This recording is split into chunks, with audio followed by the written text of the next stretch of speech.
There you go. Leo ikiwa ni tarehe 8 mpenzi mtazamaji, mwezi wa Januari mwaka mzuri, mwaka wa 2024. Natumai kwamba uko mzima buheri wa afya, na kingine ni kwamba Mwenyezi Mungu amekulinda, amekuhifadhi, na zaidi yote ni kwamba umekuwa na weekendi njema tangu wakati ambapo tulikuwa pamoja hapa na kipindi hiki cha Raushwa. Ilikuwa ni siku ya Ijumaa na ikawa ni siku ambayo ilikuwa ya baraka sana, maana hata mgeni ambaye nilikuwa nimemwalika, Precious Magazine, aliweza kuwa wa msaada tena kwako, na kupitia nyimbo ambazo tuliweza kuimba hapa za kumtukuza Mwenyezi Mungu kwa sababu ya kutuwezesha kuona mwaka mpya wa 2024. Na pia natumai kwamba Jumamosi yako ikawa ni nzuri, na jana Jumapili umekwenda kanisani, na natumai kwamba uliweza kubarikiwa sana na ujumbe ambao uliweza kutolewa katika kanisa ambalo uliweza kushiriki. Na baadaye usiku saa 2:30 tukakutana katika makala ya uhalisia yake Frida Kadha, ambaye alikuwa na ushuhuda wa kutisha lakini ambao unadhihirisha makuu ya Mungu. Na nakushukuru sana ya kwamba leo ni siku nyingine ambayo Bwana ameifanya na tuko hapa, ametupa na pumzi ya uhai, kwa sababu kuona siku nyingine ni Mungu tu anasaidia. It is not because ya kwamba tunaweka alarm kwenye simu zituite asubuhi, hapana. Yule ambaye anaturausha sio alarm, lakini Mungu mwenyewe ambaye ametupa pumzi ya uhai, and because of that we are very very grateful. So karibu sana katika wiki hii nzuri, na natumia kwamba mambo yatakuwa ni shwari kabisa. Pia katika wiki hii nafikiri ya kwamba nitakuwa kama vile ambavyo imekuwa wiki jana, nimekuwa peke yangu nikiweza pia kumwakilisha mwenzangu Richo Kahugo, pamoja na yule ambaye huwa anatusaidia mara kwa mara Sylvia Wanja, ambao pia wako katika kipindi cha mapumzikoni. Lakini kuanzia wiki ambayo inakuja, basi tutakuwa tumerejea wote na kila kitu kitakuwa ni shwari kabisa. Kama ndivyo mara yako ya kwanza kabisa kuweza kutazama runinga hii, karibu sana hapa nyumbani. Tunapenda wageni because MBCI TV is all about transforming lives, and committee is my very very good name. Kwa haraka sana nataka nikujuze baadhi ya mambo ambayo nimekuandalia siku ya leo. Of course tutakuwa tutanguliza na the daily updates because you're a Kenyan, and because of that you deserve to know what is happening in your country.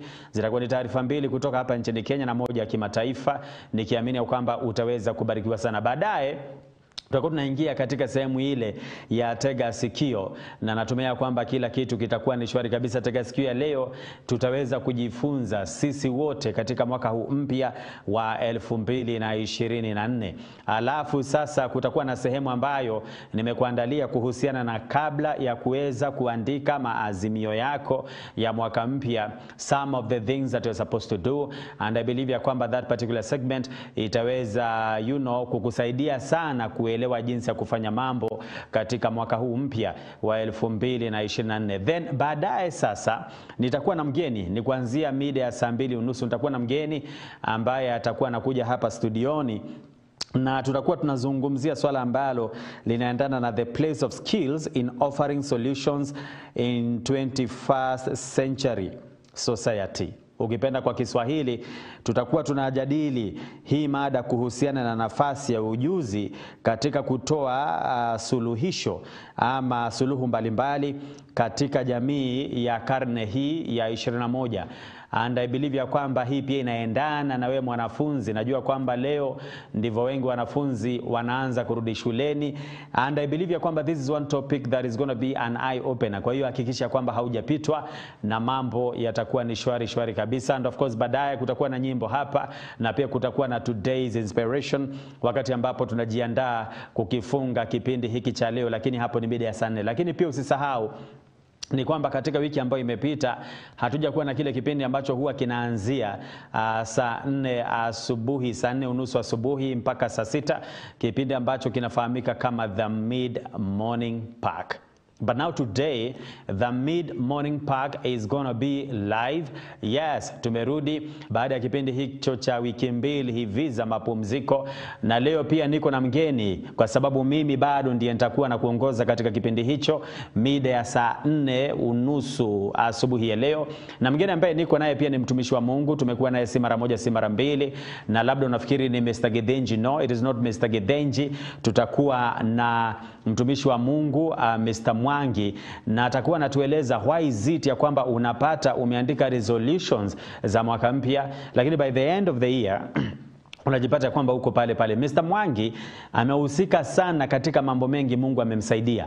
And I believe ya kwamba the information that he will be having today for you itakuwa inakusaidia and to know what to do so that we make sure kwamba mwaka wako mpya wa 2024 by the time tunafika katikati ya mwaka na kumalizia mwaka huu, Mungu akituweka hai na tuna imani hiyo, ni kwamba utakuwa umeazimia ama utakuwa umetekeleza maazimio ambayo uko nayo ya mwaka mpya wa 2024. Kuzungumza na mimi, nambari ndo zile zile, kuna 0721105105.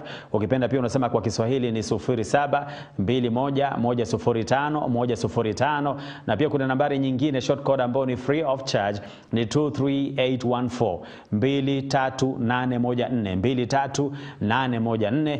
Ukiweka ujumbe hapo, kila kitu kitakuwa ni shwari kabisa. And also kama unafuatilia kupitia MBCI TV Facebook page, hapo ambapo tunabroadcast live mambo, basi ninaamini ya kwamba yako shwari kabisa. Na kama pia unafuatilia kupitia MBCI TV YouTube channel, karibu sana tuweze kubarikiwa sote kwa pamoja. In the meantime, wacha tuingie katika sehemu ile ya the daily updates, because you're Kenyan and because of that you deserve to know what is happening in your country kabla ya kuweza kuingia katika sehemu zingine zile kama vile ambavyo nimekufahamisha.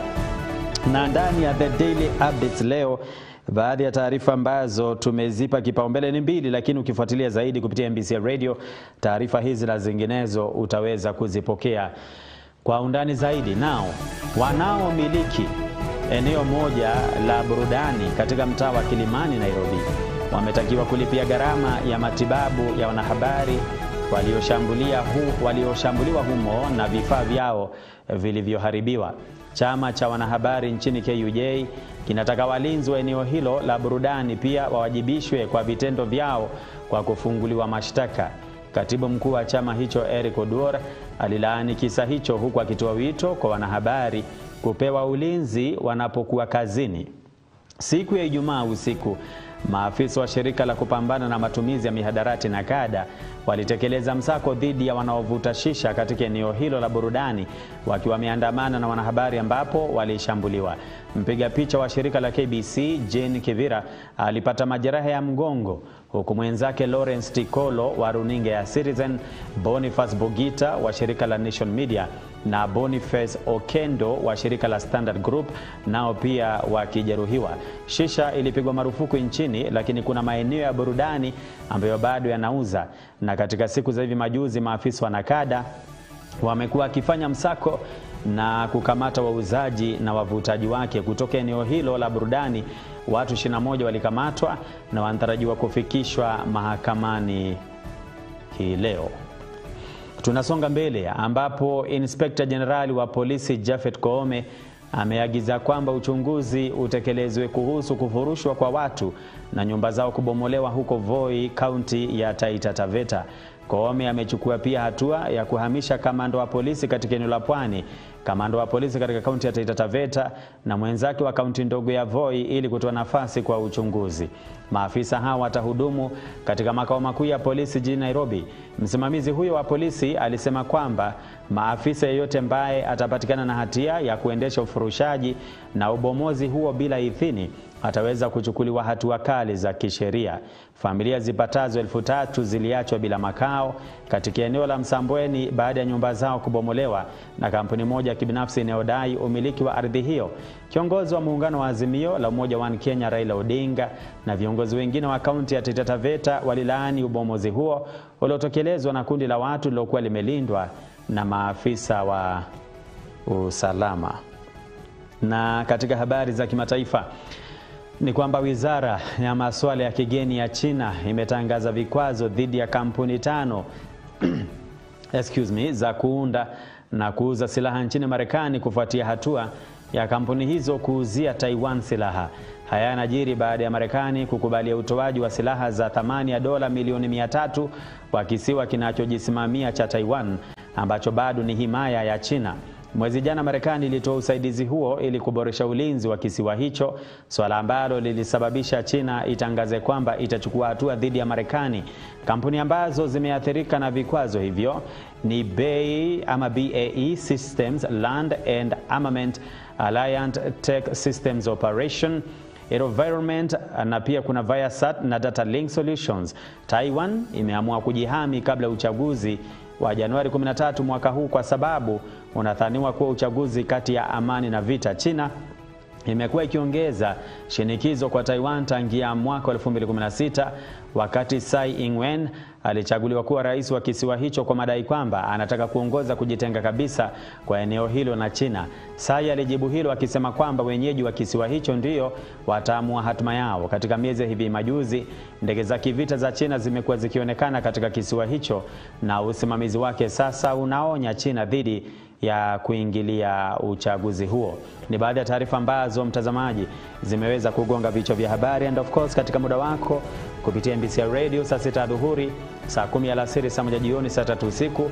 Taarifa hizi na zinginezo unazipokea kwa undani zaidi. Kwa sasa hivi tunaingia katika sehemu ile ya tega sikio, ndo kule nako pia tukaweze kuelewa mambo yako vipi.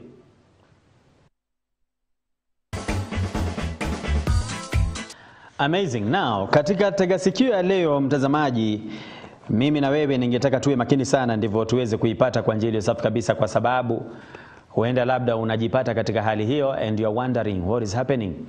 Na pia labda katika mwaka huu mpya huu wa 2024 umesema kwamba utaweza kubadilisha hali na uwe mtu tofauti. Kumbuka ya kwamba ukisemea kwamba ni mwaka mpya lakini unaendelea kufanya mambo kama ilivyokuwa mwaka jana, matokeo yatakuwa tu ni yale yale. Unapata kwamba labda unajipata huko pale pale.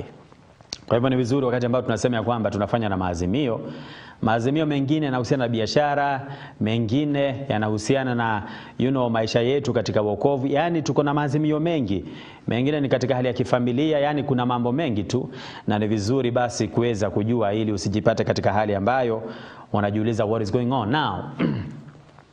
Tega sikio ya leo hii ni kuhusiana na huyu mfalme, na alikuwa ni mfalme ambaye alikuwa anajulikana sana kwa sababu alikuwa amesaidia eneo lake hili katika kushinda hata na vita kwa wale ambao kwa njia moja au nyingine walikuwa wanapanga uvamizi katika hili eneo. Na kwa sababu hiyo huyu mfalme akaweza kujipatia sifa kubwa sana. Lakini sasa huyu mfalme alikuwa na wale ambao walikuwa wanaongoza kikosi chake katika kukabiliana na adui. Na miongoni mwa hawa ambao walikuwa nakabiliana na hiki kikosi kulikuwa kuna yule ambaye alikuwa ni kamanda. Na mara nyingi huyu kamanda akawa pia, kando na mfalme kuhusishwa na ushindi mkubwa, pia huyu kamanda akawa anatajwa sana. Na hata mara si moja wakati ambapo mfalme alikuwa anatoa hotuba yake, hangekosa kumtaja huyu kamanda. Na anasema kwamba huyu ni kamanda ambaye kwa kweli ni shujaa. Maana wakati ambapo tumevamiwa katika maeneo mengi, huyu kamanda amesaidia kikosi chetu katika kukabiliana na maadui, na kwa sababu hiyo tumeweza kushinda makabiliano yote. Kwa hiyo huyu kamanda akawa ana jina kubwa sana katika hili eneo, na watu wakawa wanajua kwamba katika kikosi cha mfalme cha kukabiliana na maadui kuna kamanda mmoja ambaye ni kamanda ambaye anajielewa. Now, kwa sababu huyu kamanda alitajwa sana na akawa mpaka anaogopewa na watu sana, akawa kwa njia moja au nyingine kuna vile ambavyo kiburi kikamuingia. Naye huyu mfalme alikuwa ni mfalme ambaye alikuwa anapenda sana kusikiliza ushauri, and especially wa watu ambao walikuwa na ukubwa wa umri, kwa sababu watu ambao wamekuzidi na umri, hata kama wewe ni kiongozi, kwa wakati mwingine hawa watu kuna mambo ambayo watakwambia, na ukiyafuata haya mambo unapata kwamba kwa njia moja au nyingine unaweza kutekeleza mambo yako kwa njia iliyo safi kabisa. Kwa hivyo huyu mfalme ndivyo akaelezwa siku moja na wale washauri wake, akaelezwa kwamba katika hili eneo letu kuna mzee ambaye ana hekima ya kipekee. Na huyu mzee mfalme tungetaka sana ukaweze kukutana naye, kwa sababu huyu ni mzee wakati ambapo mnazungumza unakuja kugundua kwamba ni mzee ambaye ana hekima ya kipekee kutoka kwa Mungu. Na kwa hiyo tunakuomba ya kwamba katika muda utaona ulio bora zaidi, umtafute huyu mzee, kwa sababu huyu ni mzee ambaye ana hekima ya kipekee. Na hata pia wakawa anamwambia mfalme ya kwamba huyu mzee anaheshimika sana kule ambako anaishi. Yaani watu wakiwa na matatizo, watu wakiwa na changamoto, wanamuendea huyu mzee. So wakati ambapo mfalme alisikia hizo taarifa, akataka kujua mengi zaidi kuhusiana na huyu mzee. Na ndivyo sasa mpaka akaelezwa familia yake, shughuli ambazo amekuwa akifanya. Yaani the king akawa very very interested kukutana na huyu mzee. Kwa hiyo akasema, kabla ya kukutana naye, acha nikamtume kamanda wangu. Huyu kamanda ambaye kwa njia moja au nyingine amekuwa akisaidia sana katika mfalme huyu kushinda vita dhidi ya maadui, aende akachunguze zaidi kuhusiana na huyu mzee ambaye anasemekana ya kwamba ana hekima ya kipekee. Na aliamua kumtuma kamanda kwa sababu hata mara nyingi wakati ambapo kumekuwa na makabiliano na adui, huyu mfalme amekuwa akimtumia sana huyu komanda, anakwenda kuchunguza sana na kujua adui amejipanga vipi. Yani ni komanda ambaye anajulikana kwamba mpaka anafahamu jinsi ya kufanya kazi yake. And because of that, mfalme akamuita, akamwambia, sasa kuna habari ambayo nimepewa hapa ya kwamba katika hili eneo letu kuna mzee ambaye ana hekima ya kipekee. Na nimeambiwa kwamba huyu mzee nikiweza kujuana naye ataweza kunisaidia kwa njia kubwa sana. Na kama unavyojua ni kwamba uongozi huu wa kifalme wakati mwingine kuna changamoto na kuna vile ambavyo mtu anataka kufanya mambo. Kwa hiyo ninakuomba nenda kachunguze yule mzee ni mzee wa aina gani. Okay? Na ukiona kabisa ni mzee mzuri, basi hakikisha kwamba basi tumetafuta siku amekuja hapa tushinde naye tu tukizungumza mambo mbalimbali ambayo yanahusiana na hili eneo. So yule komanda akaondoka na akaenda akafanya uchunguzi wake kwa ustadi wake wa kipekee. And of course akaweza kujua yule mzee na akaweza kujua kule ambako huyo mzee anaishi, na akamletea mfalme ripoti. Akamwambia, mkubwa, yule mzee ambaye ulinituma nikafanya uchunguzi nimekwenda na nimechunguza sana na nimejua kwa kweli huyu mzee anapatikana na yuko katika eneo fulani, ila sikuongea naye kwa sababu ulikuwa umenituma kwanza niende nikachunguze nijue kana kwamba ni mambo ya kweli ama ni watu ambao wanajitungia tu mambo yao hawa washauri wako hawa. So mfalme akamwambia, sasa kama umejua ya kwamba huyo mzee yupo, nataka uende kwake kesho, okay? Ukamwambie mje naye kwa sababu nataka nikutane naye. So yule komanda basi siku ambayo ilifuata, kama vile ambavyo alikuwa ameagizwa na mfalme, akaondoka, na kwa sababu alikuwa amefanya uchunguzi mpaka amejua kule ambako yule mzee anaishi, akaenda na kafika kwake. So alipofika kwake akaingia, na ilikuwa ni majira ya saa 4 asubuhi. So alipofika alimpata yule mzee ameketi pale nje anaota lile jua la asubuhi. Kwa hiyo yule komanda alipofika akamkuta yule mzee akamwambia, hujambo? Yule mzee akamwambia, si jambo. Ehe, ndio. Lakini sasa wakati ambapo huyu komanda amekwenda kwa huyu mzee, kama vile ambavyo aliagizwa na mfalme, hajaenda akiwa amevalia mavazi yake ya kazi. Kwa hiyo ameenda akiwa amevaa tu kama mtu wa kawaida. So akafika, akamwambia, nimefika hapa na sijui kama ukiniangalia unanijua. So yule mzee akamwambia, unajua sasa umri wangu umekwenda sana mpaka macho yangu yaone vizuri, na kuomba tu upige hatua kadhaa unikaribie ndivyo niweze kuangalia kama sura yako hii nimeiona ama sijaiona. Sasa ndivyo yule komanda akasogea karibu na mzee akamwambia, ndo mimi, sijui kama ushaona hii sura. Yule mzee akamwangalia akamwambia, hii sura sijaiona. Ndivyo yule komanda akamuuliza, yaani katika kipindi chote ambacho umekaa katika hili eneo, hii sura hujaiona? Hata wakati ambapo mfalme anaongea na watu, hii sura hujaiona? Yule mzee akamwangalia tena akamwambia, samahani, lakini sioni kama hii sura yako nimeiona wakati mwingine. Okay, Yule komanda akamwambia, alright, okay. For your information, unazungumza na yule komanda ambaye amekuwa kiongoza jeshi la mfalme katika kushinda vita. Na mara nyingi ninajua ya kwamba katika hili eneo umesikia habari za kwangu. Ya kwamba tumekwenda wapi, tumevamia, tumeshinda. Hata mara nyingi wakati ambapo mfalme anatoa hotuba, umesikia akitaja sana na kusema ya kwamba ana komanda shupavu. Kwa hivyo huyo komanda ndo mimi. Na ukiona nimekuja kwako leo, mzee, nataka nikuambia kwamba katika umri wako mkubwa Mungu amekukumbuka. And you are very, very privileged ya kwamba you are talking to me right now.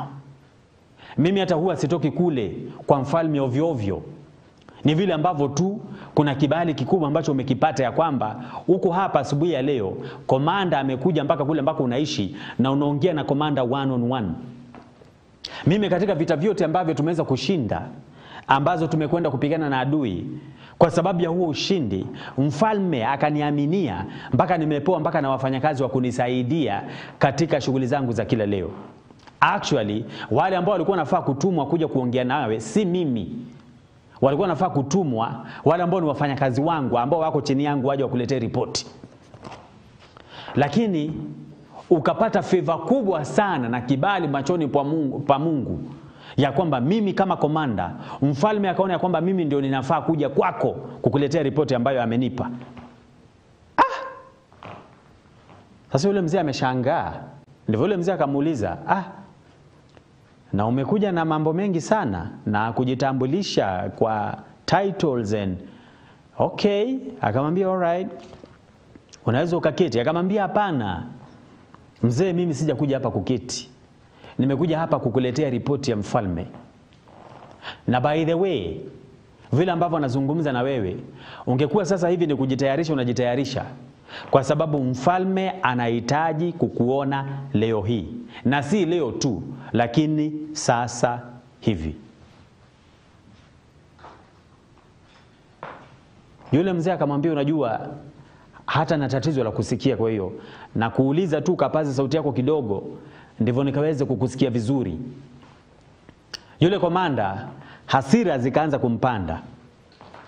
Akamwambia, mzee, nakuambia ya kwamba mimi ni yule komanda shujaa, nimetumwa na mfalme kwako hapa. Na mfalme ameniambia kwamba in the next like 1 hour anataka kuwa na kikao na wewe.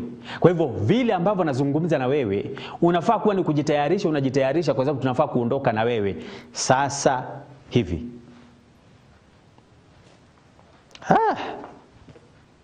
Yule mzee akamwangalia yule komanda akamwambia, nashukuru kusikia kwamba mfalme angetaka kuniona, na nashukuru ya kwamba vile ambavyo unavyosema ya kwamba amekutuma wewe, komanda ambaye habari zake huwa ninazisikia, ila nikana kwamba sijawahi pata kukuona kwa karibu kama ni wewe. Lakini vile ambavyo unaona nimeketi hapa, mimi siko sawa. Nimekuwa nikiugua kwa kipindi kirefu tu. Na leo vile ambavyo nimeamka sijihisi vizuri kabisa. Mimi niko mnyonge tu. Na sasa hivi nimepanga appointment ya kwenda hospitalini kwa matibabu, kwa sababu mpaka kutembea shida. Kwa hivyo sioni kama nitaweza kuandamana na wewe kwenda kwa mfalme. Manake hata kwenda mbele ya mfalme nikiwa mgonjwa hivi, sidhani italeta picha nzuri. Kwanza uangalie umri wangu, pili uangalie kwamba siku sawa. Kwa hivyo ninakuomba, manake ninajua kwamba ukiona mfalme ananitafuta kuna kitu ambacho angetaka tujadili. Ningekuomba tu vile umekuja na kuomba urudi umwambie mfalme ya kwamba umenipata katika hali ambayo si nzuri, ndivyo nikashughulikie matibabu, alafu nikipata nafuu na nipate nguvu, maana mpaka nguvu sina vizuri, ninajua ya kwamba mfalme ataweza kutenga siku na akinitimania mimi sitakuwa na shida. Ni vile ambavyo today I can promise you it is just going to be a waste of time. Manake I can barely concentrate, sioni vizuri, sisikii vizuri, I'm so weak. So ninakuomba nenda kamwambie mfalme ya kwamba tafadhali umenipata katika hali ambayo si nzuri, nikatafute matibabu. Nikipata matibabu then kila kitu kitakuwa ni sawa, nitapata wakati mfalme akinitumania na nitakuja. Yule komanda akamwangalia akamwambia, mzee, hata wachana mfalme kwanza, unajua unaongea na nani? Yule mzee akamwangalia akamwambia, so umeniambia wewe ni yule komanda ambaye amesaidia vikosi vya mfalme katika kushinda vita? Akamwambia, na unapoongea na komanda anakuambia ametumwa na mfalme ukamuone mfalme leo sasa hivi, na unaanza kunipa vijisababu vyako vya sijui ya mgonjwa sijui nini na umri wako. Ndio wewe ni mzee, sikatai una mvi, ndio nikikuangalia, lakini does it matter? Wakati ambapo mfalme amenituma kwako mimi komanda, vile ambavyo unaniangalia hapa, does it really matter? Akamwambia, na mzee, by the way, mimi pahali popote ambapo mfalme ananituma huwa amejua ya kwamba lazima matokeo yawe kama vile ambavyo alikuwa anatarajia. So let me shock you, I don't take a no for an answer. So uwe mgonjwa, wewe si mgonjwa, simama, jitayarishe. I'm giving you the next 10 minutes because you have to go and meet the king. Haya. Mzee akaona haya. Yani even after nime explain what I'm going through na vile ambavyo mimi mgonjwa, huyu bado ana insist ya kwamba lazima niende nikiwa hivi nikamuone mfalme. Yule mzee akamwambia, what have I told you? Siwezi kwenda mbele ya mfalme nikiwa hivi. I am sick. I'm not okay. Leo nilikuwa na appointment na daktari. Ni nini hiki ambacho ni kigumu sana? Kwenda kumwambia mfalme ya kwamba huku nipata katika hali nzuri. Akinipa wakati mwingine, I'll go see him. But siwezi nikakubali niende mbele ya mfalme nikiwa hivi. Subiri kwanza nikapata matibabu. Yule komanda akamwambia, I have told you, na sitarudia tena, that kama commander, the great commander that you have heard about, I don't take a no for an answer. Mzee, tusikosane. Simama. Simama. Si baba yako anakuita. It's not your uncle who is calling you. It is the king of this place. Kwa hivyo uwe mgonjwa, uwe umepona, simama. Mzee akaona, hey, na hii kama inakuwa serious. Mzee naye akamwambia, now, so nina mpaka najaribu kusimama ninashindwa. I am sorry. Just go tell the king what I have told you. I know the king is a good person and he will understand. Ninajua kwamba mfalme kabisa anajua ya kwamba watu wengi wangetaka kuwa na kikao naye. Kwa hivyo kama vile ambavyo nasema ni kwamba kuja kwangu, amekutuma kwangu, it's a privilege, but I'm not in a condition nzuri. Afya yangu si nzuri. So please, I know he's so understanding. Just go tell him ya kwamba niende nifanye appointment na daktari leo because I'm not okay, and then akinipa siku nyingine appointment, I will make sure nimejileta mwenyewe. Yule komanda akamwambia, mzee, you think I'm here to waste my time? Akamshika yule mzee mkono. Akamwambia, simama. Can you imagine? Mzee ambaye ako around 84 years. Akamshika mkono akamwambia, simama. Si yule mzee anasimama, anatetemeka tu, ni mgonjwa kweli. Akamwangalia yule jamaa.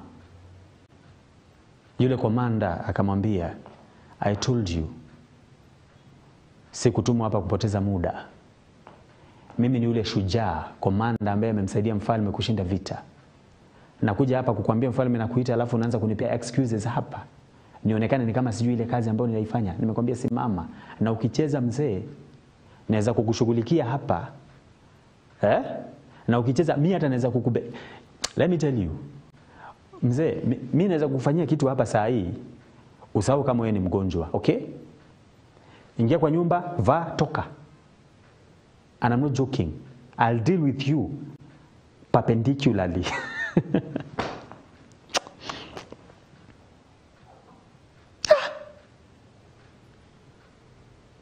Sasa mzee kuona mambo pale ambapo yamefika ndivyo akamuuliza huyu komanda.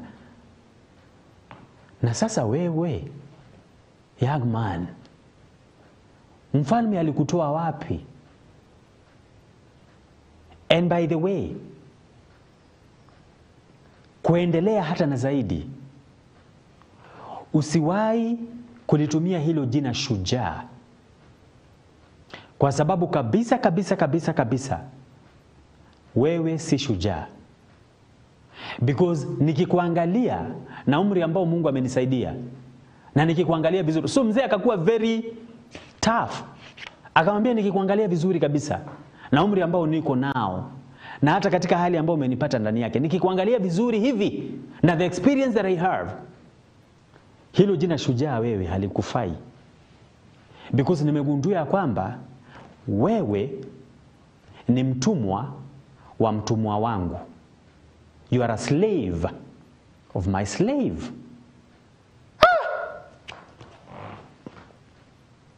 Yule komanda akarudi nyuma. Akamwambia mzee, what have you just told me? Atumeniambia mimi? Akamwambia yes. Wewe ni mtumwa wa mtumwa wangu. Kwa hivyo bora wewe ni mtumwa wa mtumwa wangu, hilo neno shujaa usiwahi litumia tena, kwa sababu halikufai. Yule komanda kusikia hivyo sasa akajamu. Akaenda mpaka kwa uso wa mzee akamwambia, unaniita mtumwa wa mtumwa wako wewe? Hata ni heri ungeniita mtumwa wa mfalme. Unaniita mtumwa wa mtumwa wako wewe? Ndivyo yule komanda akamza, mtumwa wako ni nani? Yule mzee akajikaza tu akamwangalia akamwambia, hasira ni mtumwa wangu mimi.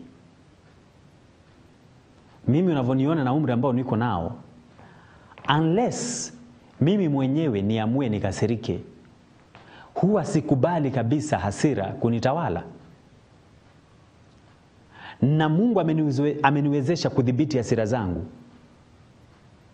I know how to manage my anger. Na huwa sikubali kabisa hasira zinitawale. Kwa hivyo mimi niliamua ya kwamba hasira ni mtumwa wangu. Lakini sasa wewe nikikuangalia vizuri, licha kwamba unajiita shujaa, wewe hasira zinakutawala. Umekuja hapa, ukiniangalia vizuri unaniona nilivyo. Ninakuambia vizuri, the reason is why I'm not able to go see the king today. Na bado una insist, I'm sick, I have an appointment. Nimejaribu kukuambia, but all of a sudden, hasira zimekushika. You're even telling me that you're going to beat me up? Really? Because now you are angry? Na mpaka unaniambia kwamba you don't take a no for an answer. Haijalishi umesaidia majeshi ya mfalme wetu kushinda vita vingapi huko nje. Haijalishi ni maadui wangapi ambao umepigana na wao. Hata kama umeshinda vita vyote hivyo, kuna kitu kimoja ambacho umeshindwa kukishinda. Wewe umeshindwa kushinda hasira zako. Yaani unashinda maadui kule, lakini hasira zako umeshindwa kabisa kuzishinda. Lakini mimi na umri wangu huu, na vile ambavyo mpaka sina nguvu ukiniangalia, Mungu amenisaidia nimeweza kuzishinda hasira. Na hasira ni mtumwa wangu mimi. Mimi si mtumwa wa hasira. Lakini sasa wewe ni mtumwa wa hasira zako.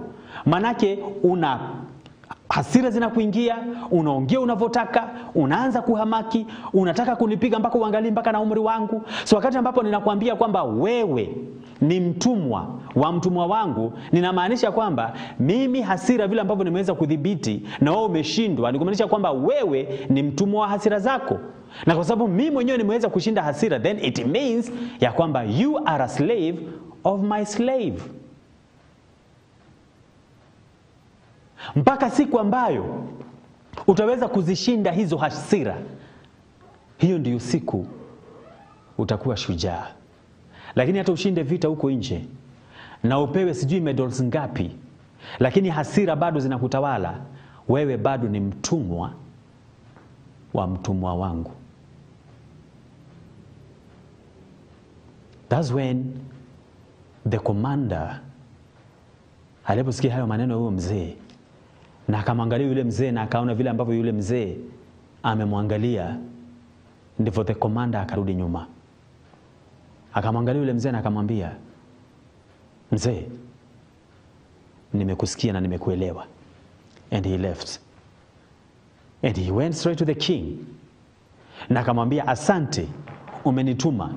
Because kwa kunituma kwa yule mzee, licha kwamba nimempata katika hali ambayo si nzuri kiafya, kuna somo kubwa sana ambalo nimelisoma.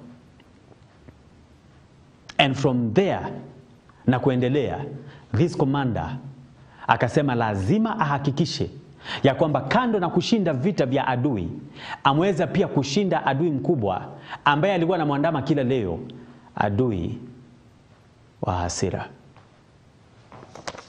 Now, as I conclude, wewe ni mwanabiashara maarufu, ama mtangazaji maarufu, ama wewe ni mwalimu maarufu sana, ama daktari, ama nani, ama kiongozi. But you have an issue na vile ambavyo you deal with your anger. Yani you are this kind of a person, ukihamaki kidogo tu hivi, you can do things mpaka later watu wanakuangalia hivi wanauliza, na huyu ni yule jamaa ambaye huwa tunasema yuko hivi na hivi. Kwa sababu the moment you become angry, hakuna neno ambalo huwezi ukasema. Kama ni kwa nyumba, utavunja TV, uvunje radio. Kama ni kwa matatu, you are going to cause a scene. Utafanya mpaka na abiria wengine wajaribu kuinama hivi wakijikinga, kwa sababu maneno vile ambavyo unamrushia conductor mpaka watu wanakuangalia wanasema, huyu ni yule ambaye tunajua. Yani wewe unajulikana ya kwamba ndio umesoma sana, ndio wewe ni mwanabiashara mkubwa, ndio wewe ni mwimbaji mkubwa, lakini pia unajulikana ya kwamba hasira zikikuingia, you can do anything.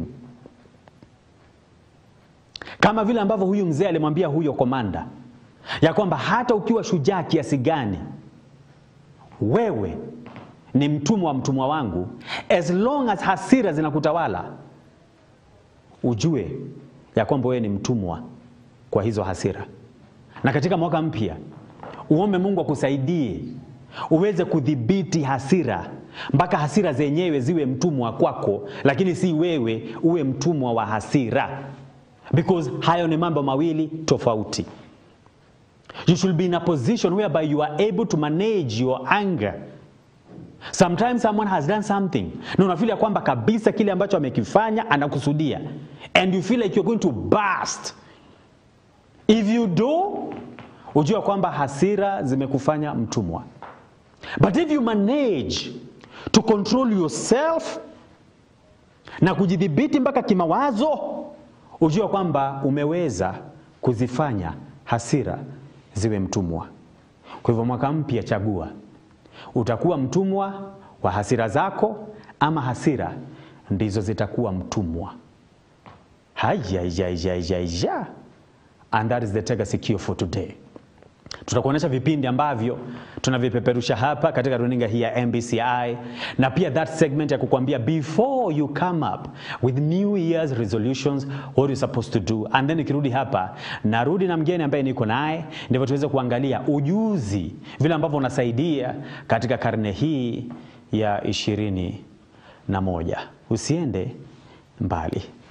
Maji, kabla ya kuja na maazimio ya mwaka mpya, ni muhimu kuchukua muda wa kujitafakari na kuzingatia kwa uangalifu. Hapa kuna vidokezo halali juu ya nini cha kufanya kabla ya kuweka maazimio ya mwaka mpya. Kwanza, tafakari mwaka uliopita. Chukua muda wa kutafakari mwaka uliopita, ikijumuisha mafanikio yako, changamoto na maeneo ambayo unaweza kutaka kuona maboresho. Kujitafakari huku kunaweza kukusaidia kutambua malengo mahususi ya mwaka mpya.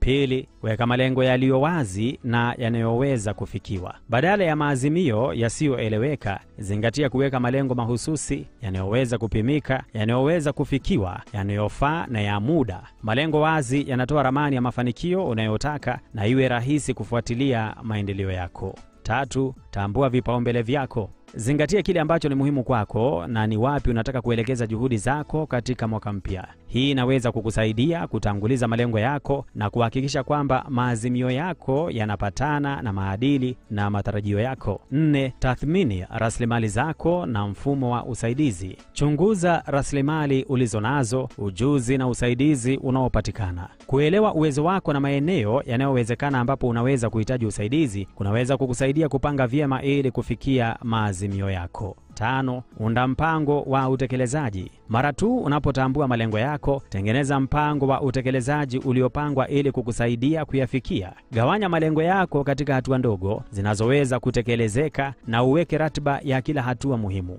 6. Zingatia vikwazo vinavyowezekana. Tazamia changamoto na vikwazo vinavyoweza kutokea unapojitahidi kufikia malengo yako. Kufikiria mbele kunaweza kukusaidia kukuza mikakati ya kushinda vikwazo na kuendelea kuwa na motisha.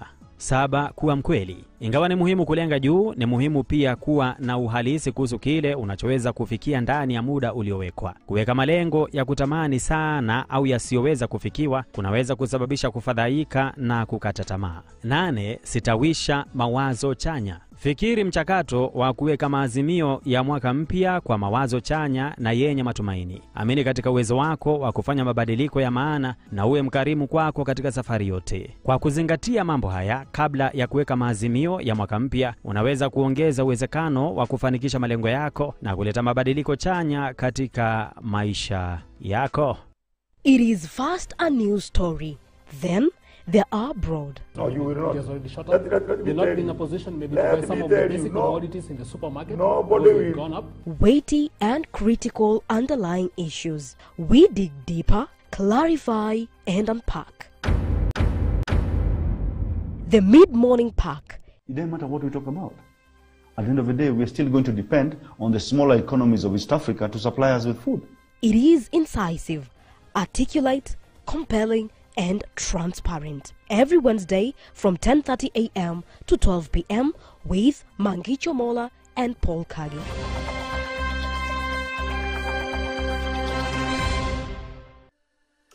For startups and magnates, The best way of marketing is by word of mouth. So the best way to encourage word of mouth is proper execution. Taking risks, that one is inevitable. That is the first initial thing that you need to have. join us as we explore the exciting world of entrepreneurship, innovation, and business strategy. You must do it with many people. You can't do it yourself. So you need to assemble a team that will deliver your vision and take the company to the next level. Business Plus is your go-to source for expert advice, insider tips, and inspiring success stories. The only way you can actually be able to solve problems faster is if you encounter many problems, so it becomes easier. With me, Rachel Kahugu, every Monday at 7:30 p.m. Remember, business is more than meets the eye.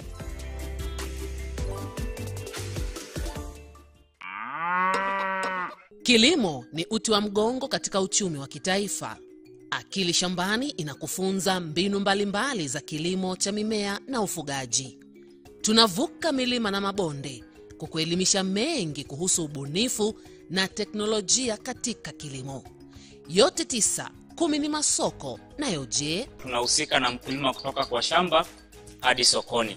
Fahamu haya na mengine mengi kuhusu kilimo kwenye Akili Shambani kila Jumatano saa 1:30 usiku, ukiletewa nami Enaeli Mlinga. Yo my people, Kicheko Dawa tunakuletea season 3. Kizungumkuti hiyo sielewi baba. Aisha. Nitapumzika. Coming to you on MBCI TV, this time more interesting and more fun. With new segments like Precious Moments, music of your own choice, na pia maswali moto moto. Nikikumbuka nitakwambia. Join me, Precious, every Wednesday from 8:30 p.m. Kicheko ni dawa.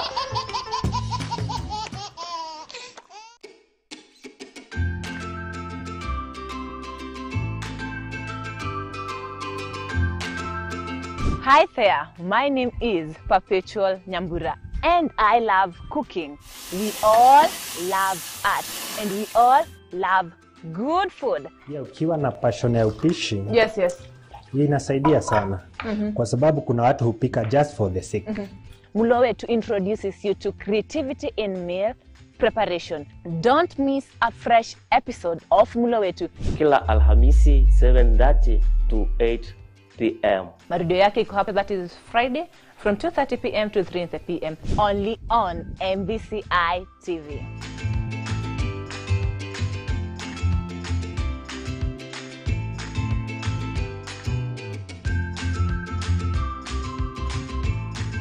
Hujambo na karibu katika taarifa zetu. Ni wakati wa kukujuza yanayojiri ndani na nje ya taarifa zinazotufikia kwa sasa.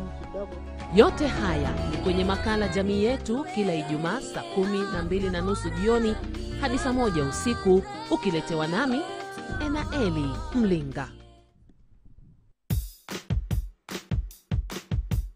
Get ready for non-stop adventures and lots of fun.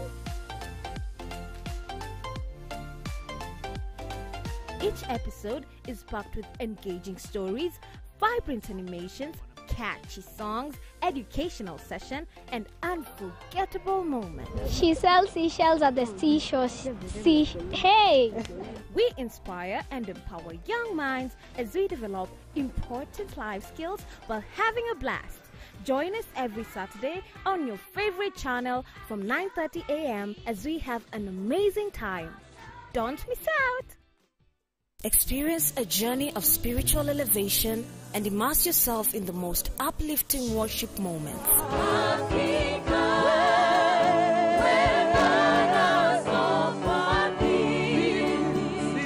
Watch the best of worship culmination every Saturday from 3 p.m. to 5:30 p.m. It's an awe-inspiring event featuring anointed worshippers and going beyond the studio to connect with young souls eager to embrace the divine presence in educational institutions. Get ready to elevate your spirit and embrace the true essence of worship with Maria Omondi and her incredible team of worshippers.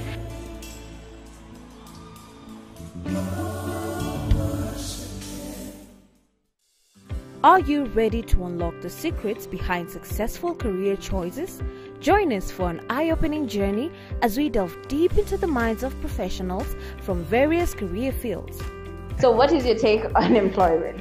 I think that employment has been misdefined. Don't miss the insights and the knowledge that will equip you for your success.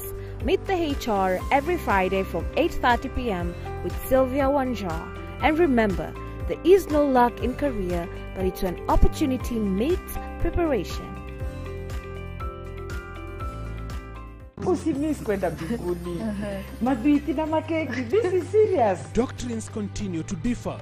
So let everybody examine their doctrine. Debates are on the rise. Sodom, this was the same thing that is happening today.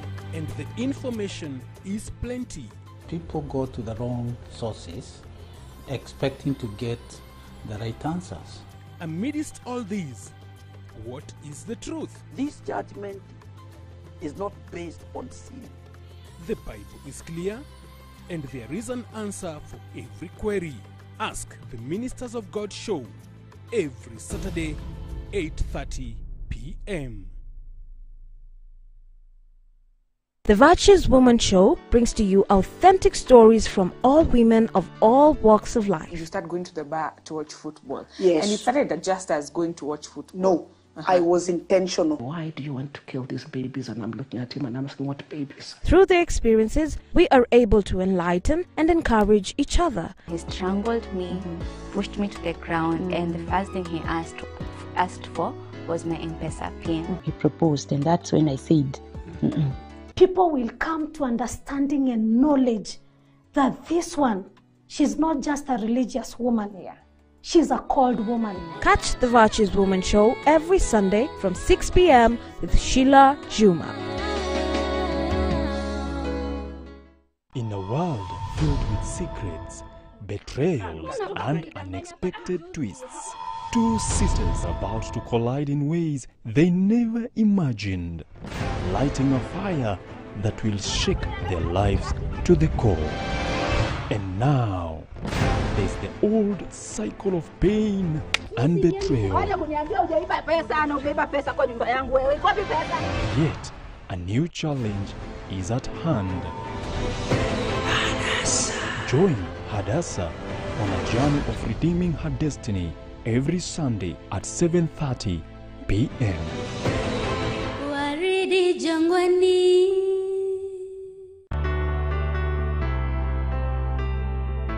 Marriage is not a mark of completeness, nor is singlehood a mark of incompleteness. Most people look forward to married life, but when is the right time to start a relationship? The two shall become one, isn't it? A man should not do this, a woman should not do this, I would say, unless it is a function. These others can be negotiated.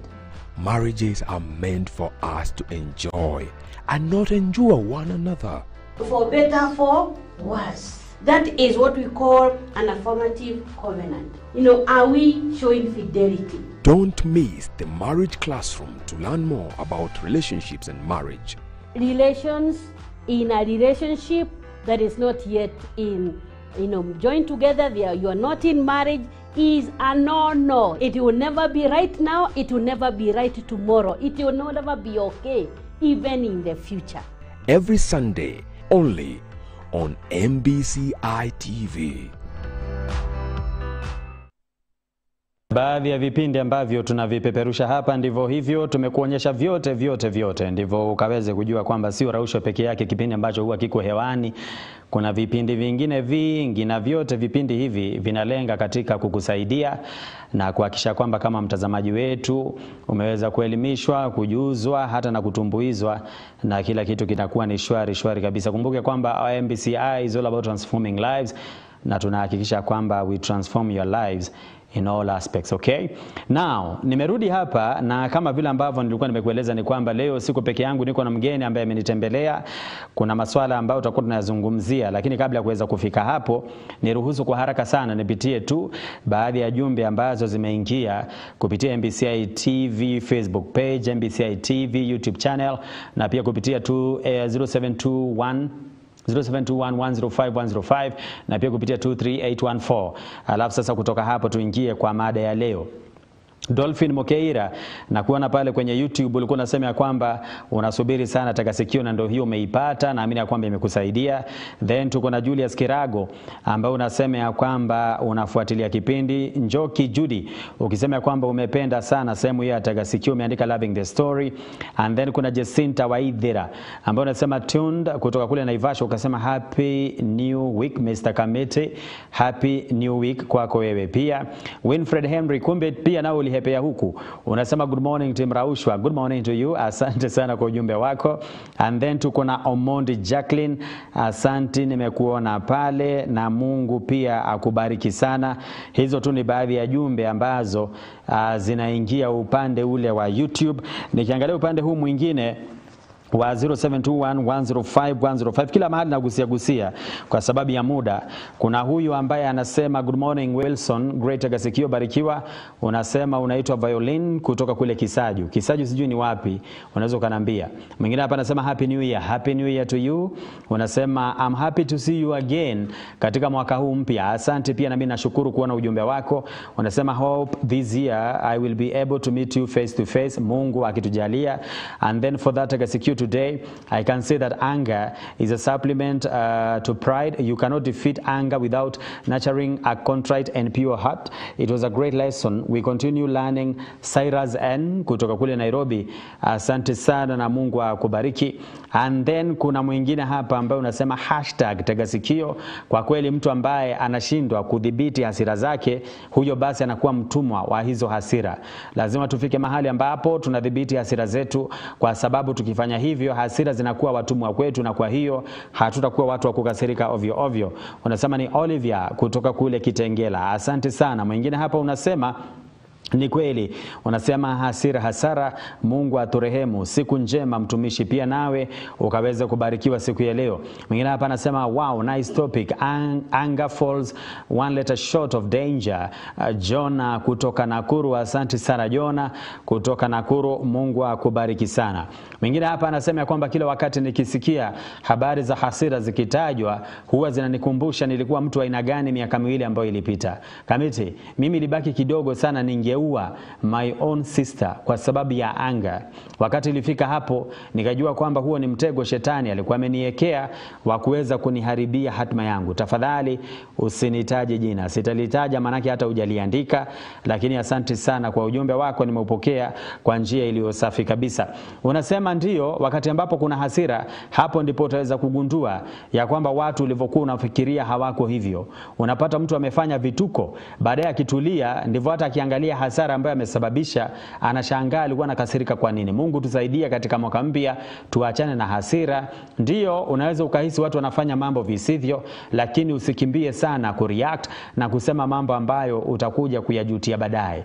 Ni katika hasira wazazi wamelaani mpaka na watoto wao. Ni katika hasira watu wamejitoa maisha. Ni katika hasira mpaka urafiki umekufa. Ni katika hasira ndoa zimekufa. Jamani, hasara. Mama Obedi kutoka kule Mombasa ndivyo unavyosema. Asante sana kwa ujumbe wako. Kuna huyu mwingine ambaye anasema unacheka alafu unasema wow, hiyo tagasikio siku anafikiri ya kwamba itaisha hivyo. Huyo mzee alikuwa na courage ya kumfezi huyo komanda na kumwambia ukweli, kwa sababu alikuwa anajiona vile ameshinda vita, anaona lazima kila kitu akikisema kinafuatwa. Haoni mpaka huyu mzee alikuwa anapitia shida, na ni kweli mzee akamwambia ukweli ya kwamba mpaka siku ataweza kushinda hasira zake ndivyo atakuwa shujaa kamili. Otherwise alikuwa anatumikia hasira zake. Kama ubarikiwe, barikiwa pia na wewe pia.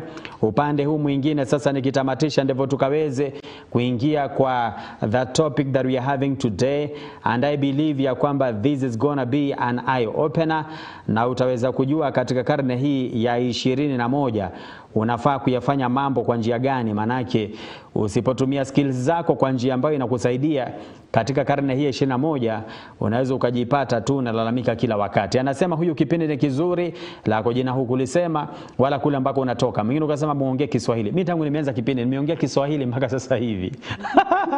So ndicho hicho Kiswahili. Asante sana pia na wewe kutaja lako jina, lakini mambo yako shwari kabisa. Thank you.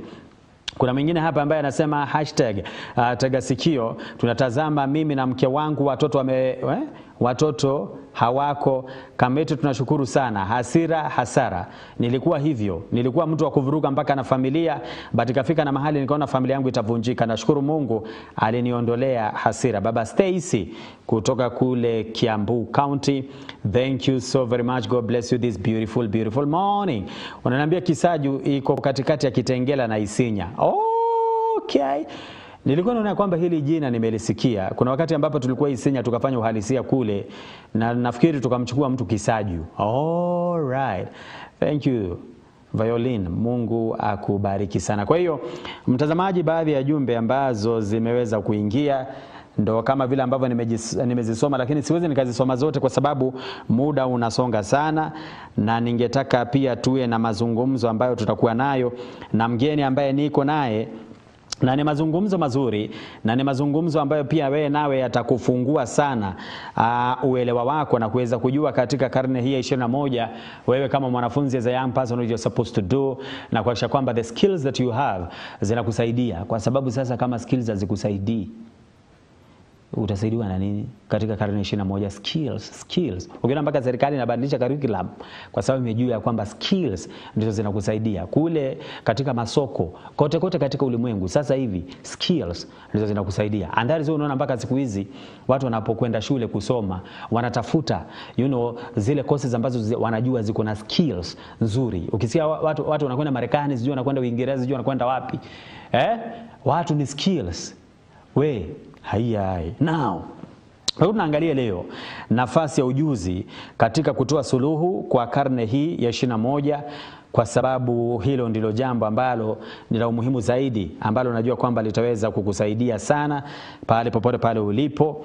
Na mgeni ambaye niko naye, sijakuwa naye wakati mwingine, lakini kule ambako ametoka tumekuwa na wageni kutoka huko, si mara moja hata si mara mbili. Niko naye Mrs. Pasi Kihumba.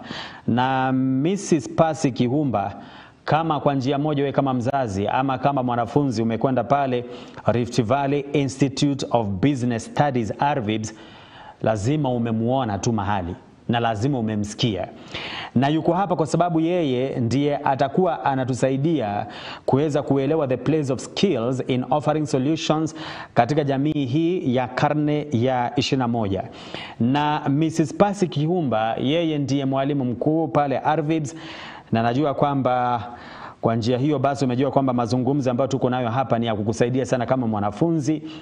Now that tuko katika msimu ambao ulimaliza mtihani wako wa kidato cha 4, nafikiri kwamba sijui matokeo yanatoka leo ama ni wiki hii. Good. Na unajiuliza utajiunga na chuo kipi, utakwenda kufanya nini? So today the conversation that we are going to have, I know ya kwamba it's going to be an eye opener. Na utachagua tu course just for the sake of it ama kwa sababu ya peer pressure. No, utafanya with understanding. Hakuna kitu kizuri kama kuchagua kitu cha kukifanya ukiwa unaelewa the reason as to why you are doing so. Ladies and gentlemen, Mrs. Pasi Kihumba. Good morning. Good morning to you. And Happy New Year. Happy New Year to you. Karibu sana. And good to see you. Yeah, good to see you too. Hatujakutana siku nyingine. Hatujakutana. Yes. Lakini kwa hizi studio, I'm not new. Really? Yeah. Oh. Okay, you have been here? I have been here. Okay. I think twice. Many times kwa radio. Yes. So I'm not new.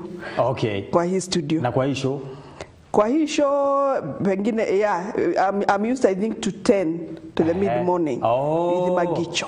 Oh, you have been to Mid Morning Park? Yes. Oh. Wewe si mgeni. Mimi si mgeni hapa.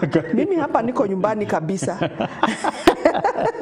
Karibu sana, and we thank the Lord. Nashukuru. Ya kwamba kama wana Rift Valley Institute of Business Studies na kama MBCI, Mungu ametuwezesha kuona mwaka mwingine. Kabisa. Of course we know ya kwamba there are so many people ambao wangetaka kuona huu mwaka lakini hawakuweza. Yeah. Lakini sisi hapa tuko hapa ni kwa sababu ya rehema zake Mungu. And we don't take it for granted. Are you optimistic about 2024? I'm excited about 2024. Yes, please. Natazamia mwaka wa mafanikio. I'm excited that it's a year that I'm going to do exploits as an individual. Yes.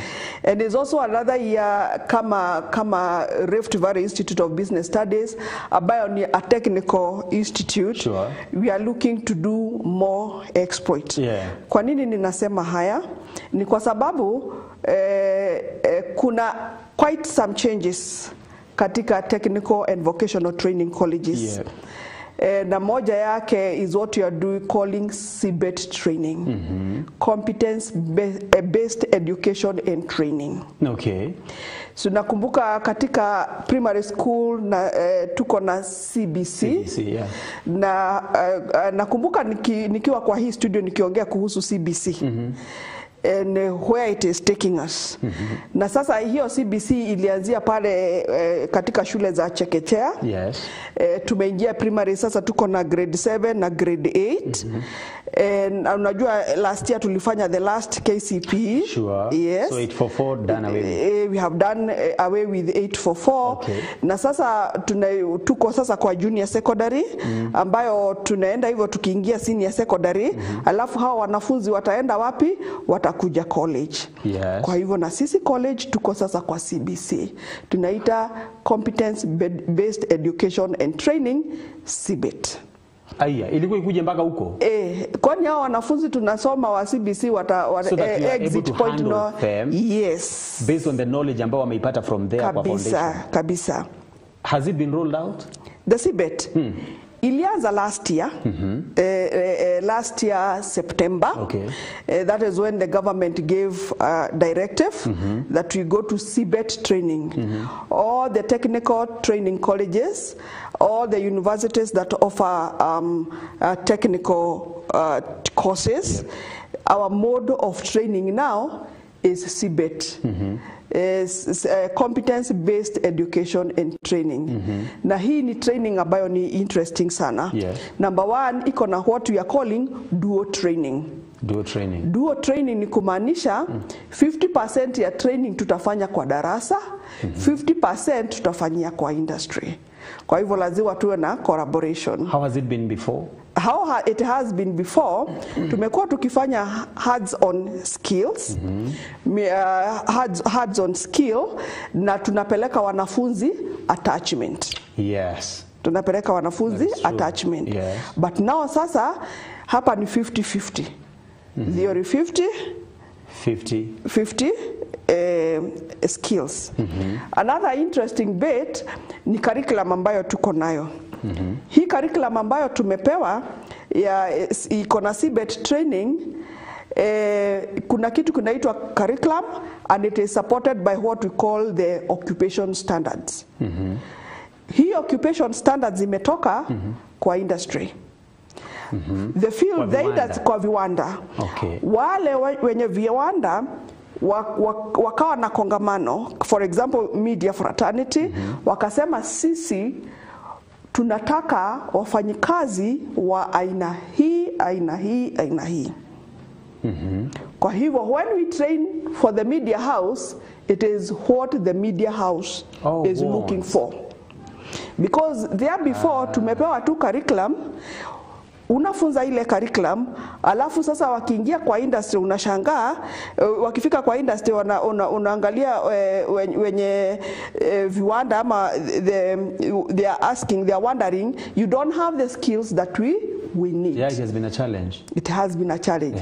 But now we are training for the industry. So the industry stakeholders wanakutana. Wanasema in this field, nataka mwanafunzi anakaa hivi, na hivi na hivi na hivi. Haya, wakishasema hivi, curriculum inatengenezwa kulingana na mapendekezo yao. So akitoka pale, na unaona nimesema pia kuna what we are calling 50-50 training. Yeah, sure. Kwa hivyo mimi pia nikifunza wanafunzi, kuna mahali kama MBCI inaleta wanafunzi hapa, wawe wakipractice the other 50. So by the time wanatoka pale kwa industry, number one, huyo mwanafunzi ako na theory, ako na job experience, and in most of the instances mahali tu wamekuwa wakipractice, unatafuta watu wengine gani wakufanyie kazi. Si uko nao already, na wamekuwa na wewe umechangia kwa kuwa train. That is true. So it becomes easy even for job absorption. Is it a wonderful idea? It is a wonderful idea. It has been piloted, and now we are fully in it.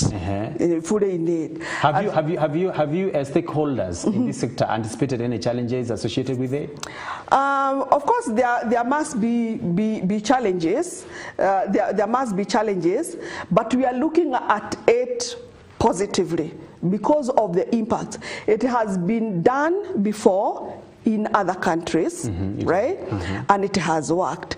Na mimi kama RVIPs, somehow we have been practicing it in some departments, lakini hatukuwa tunajua. So, you know, we are just kama, for example, health.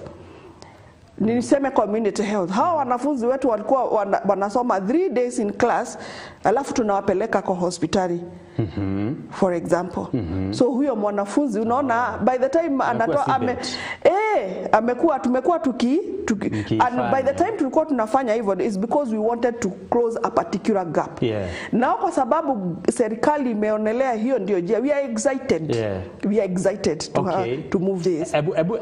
Hey, this is a very wonderful and interesting topic. Let's focus na huyu mwanafunzi tuseme mwenye anafanya mambo na beauty.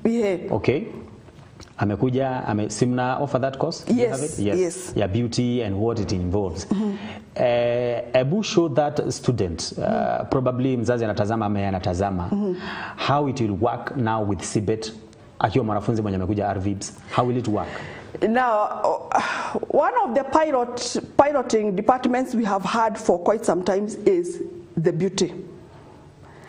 tuko na tunaita cosmetology. Is a combination of hairdressing, beauty. Na hiyo beauty iko na mambo mingi. Unajua wewe ukiulizwa beauty ni nini for example? Si ninajua tu ni mambo ya urembo, nini makeup, makeup na nini nyingine? Mascara sijui hiyo. Beauty iko na vitu mingi. Iko na hiyo mascara hizo, iko na nails. Yes. Na iko na massage in it, iko na reflexology in it. Na sasa kuna hairdressing, barbering being included there. So tunataka kueleza jana ya huyu mwanafunzi ambaye amekuja Rift Valley Institute to do dual training ya cosmetology. Na huyu mwanafunzi anapoingia pale kuna kitu kinaitwa OS. The beauty industry walishaketi mahali wakasema sisi tunataka mtu mwenye ako na hizi skills. Na sio skills tu, kuna vitu tu pia not only the technical skills, kuna kitu kingine tunaita the soft skills. Okay? Technical skills ni yeye aweze kupaka hiyo mascara, aweze kutengeneza hizo nails, aweze kusuka hiyo nywele, lakini that cannot sustain the student in the job market. Kuna soft skill, communication for example. Entrepreneurship for example, unamfunza ndio awe aende akaani na hiyo skill. Entrepreneurship for example, unajua wakati tunaongea kuhusu hands-on skills, tunatazamia mwanafunzi ambaye mbali na kuajiriwa anaweza jiajiri yeye mwenyewe, nawe a creator of job opportunities. Kwa hivyo entrepreneurial skills anafunzwa pale. Huyu mwanafunzi amefunzwa what we call critical thinking na problem solving skills. Na by the way, hizi critical thinking, hizo vitu zote ninaongelelea hapa zimeanza CBET kutoka chekechea. I've been fortunate enough to be a teacher trainer. So wakati I know I have trained teachers in ECD, I've trained teachers in primary school, I've trained teachers in secondary school.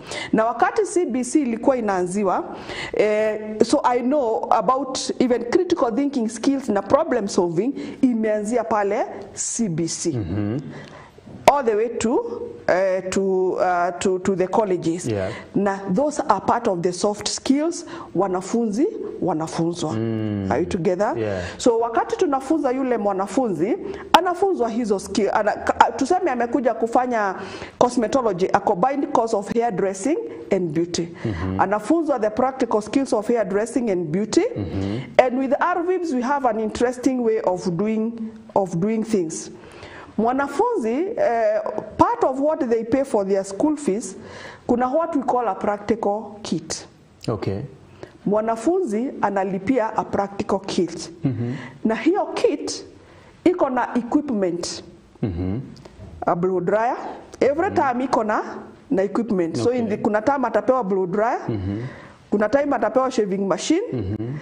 Kuna time atapewa hii ya kudungia masikio, shooting guard.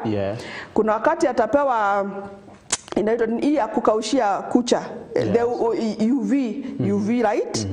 Anapewa hizo vitu zote. That means by the time anatoka RVIBs akona technical skill, anaweza fanya, anaweza nyoa, akona soft skills, communication, entrepreneurial skills, na akona kit, startup kit. Yani unaweza toka, kwani ni zake? Anaenda nazo nyumbani, ni zake. It is a design for us as RVIBs. Kumsaidia kuanzia biashara. Kisha toka hapo slowly and they earn, wanaanza ku earn even when they are within our labs. Sija kuona kwa labs zetu, lakini nina kuchallenge kuje. Si unialike sasa. Nishakupatia mwaliko. Take it as an official invitation. Ukuje uone, saa zingine ukikuja kwa hizo lab utapata watu wa aina yote queuing there.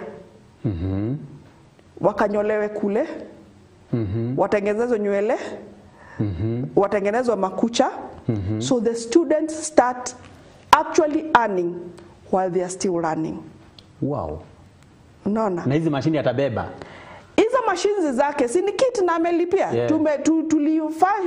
Tuliweka vile so that huyu mwanafunzi anaweza kuona like amezitumia, akitoka nje ya shule I can just start my own, I can be my own boss. And even before they get there, unaona kama wakati wa msimu wa holiday wa Christmas hivi sasa.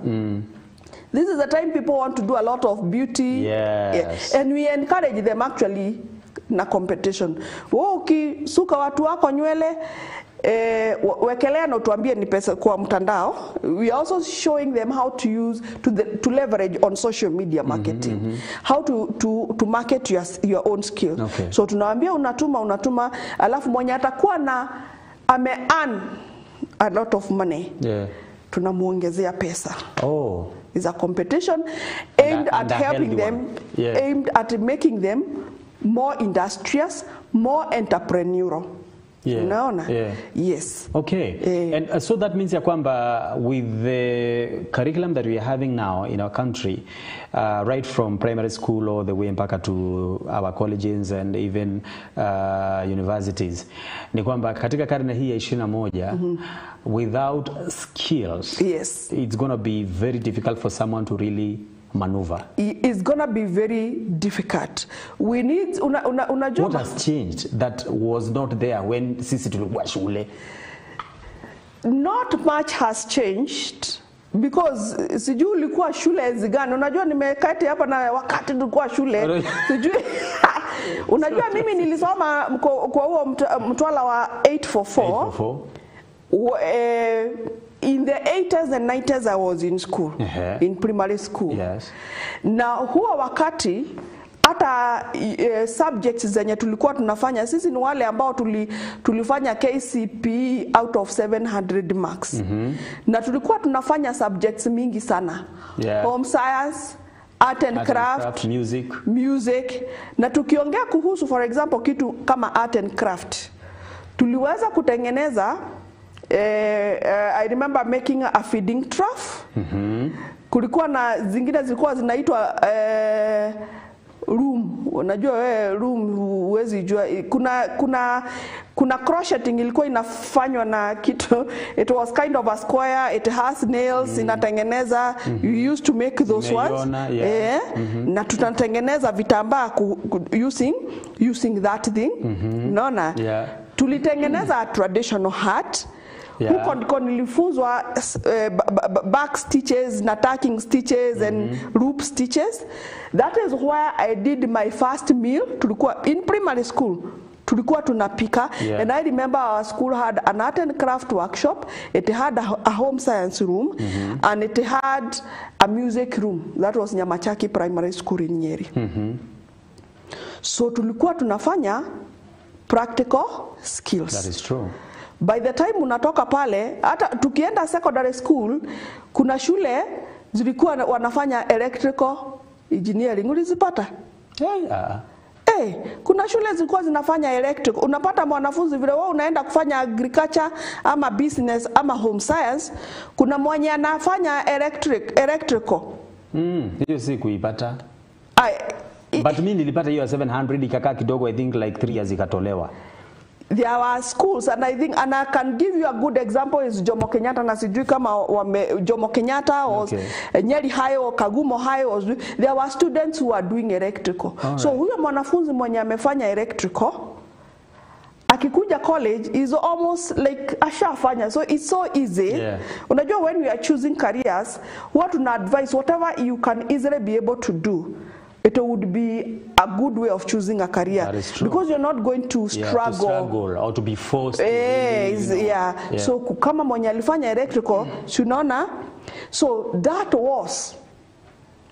And even the current junior secondary school, the CBC system, by the time those students are in 9, 10, I think 9, 10 and 11, or is it 10, 11 and 12, watakuwa wanaanza kufanya skills based units, so that by the time that student is leaving secondary school, alikuwa anafanya plumbing, akikuja college plumbing.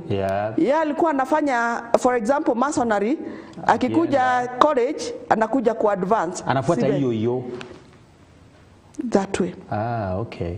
So that is what there was. 844 was good until it became too academic. We are dealing with more theory, what students are able to do. Hata hizo home science we were no longer doing them. Hizo agriculture unakumbuka 4K club? Yeah, the 4K club kuungana kufanya kusaidia Kenya. Kabisa.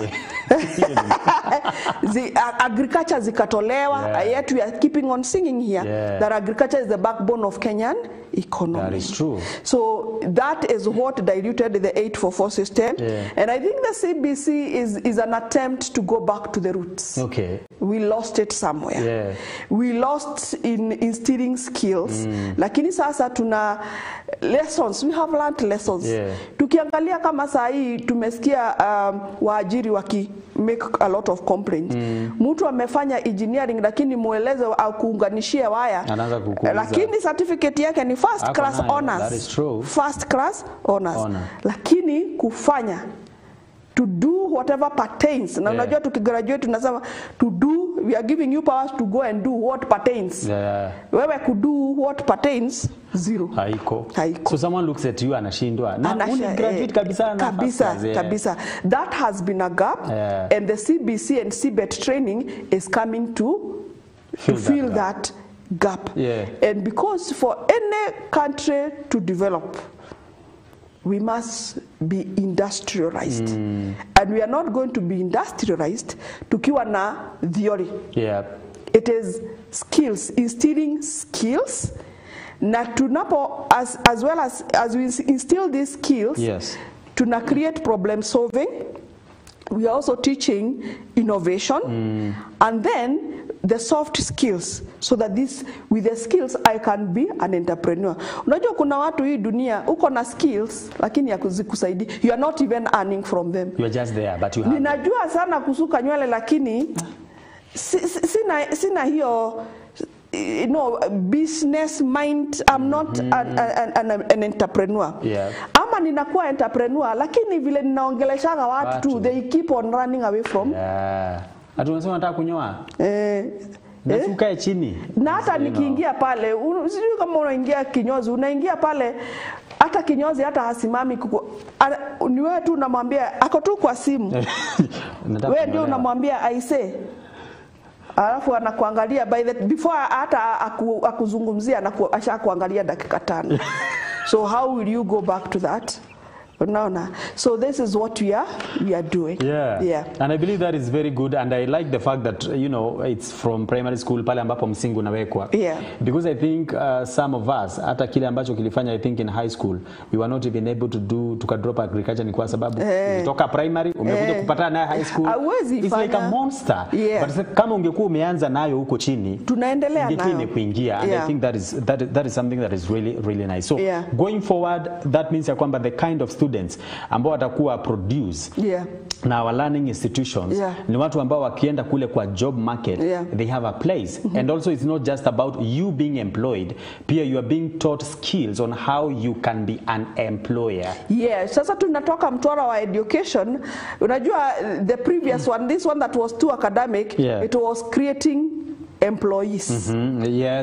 Employees. That is true. But now with the current tuna create I am an employer. I'm creating employment. Mine and that also of others.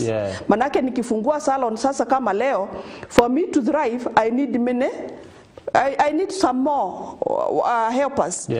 So I create mine and for others.